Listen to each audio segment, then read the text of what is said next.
কচিটা খাওয়ার জন্য সুস্বাদু, শক্তটা সুস্বাদু না।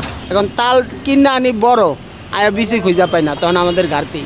2 বিচিও 30 টাকা কিনা, 3 বিচিও 30 টাকা কিনা। মানে গাজীপুরের তাল যদি বের হইতো তাহলে রেট কমতো। মানে মিডল ক্লাস তো বোঝা যায় না, দাম করতে যেইভাবে আসে, ঠিক আছে, কে ধনী কে গরিব বোঝা যায় না। এই যে বর্তমান পরিস্থিতি। একটা তাল 28 টাকা কিনা পড়ে,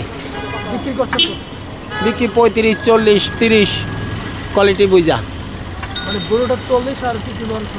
এখন তালের ভিতরে গনার ভিতরে চুরি আছে, যারা আড়তদার তারা মানুষ ঠকায়।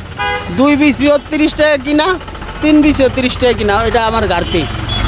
তখন মনে করেন 35, 40 টাকা বেচি তাল, 30 টাকাও বেচি, মানে ঘাটতি হয় অনেক সময়। এখন আমদানি কম এক অঞ্চলের তাল, এখন শুধু বরিশালের বা খুলনার। মানে গাজীপুরের তাল যদি বের হইতো তাহলে রেট কমতো। এবার বৃষ্টিটা হয় নাই ঠিক মতো, মানে প্রথমে ফুল আসার সময় যদি বৃষ্টিটা হইতো তাহলে ফল একটু ফলতো, তালটির কোয়ালিটি ভালো হইতো। এখন তাল কিনা আনি বড় আয়া বিচি খুঁজা পাই না, তখন আমাদের ঘাটতি। এখন চোখ শক্ত হনের মৌসুম আছে, জ্যৈষ্ঠীর 15 গেলে শক্ত হইব। এখন নরম কচি, এখন শক্ত তাল নেই। কচিটা খাওয়ার জন্য সুস্বাদু, শক্তটা সুস্বাদু না।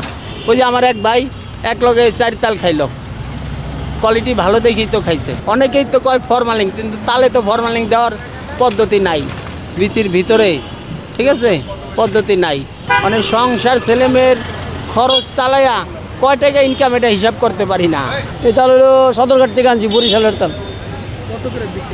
বিক্রি করতেছি 50, 40 এক তাল। আমরা নিয়েছি 25, 30, 27, 28 এরকম পরে পিস 25। 3টা করে হয়, 3টা করে হয়।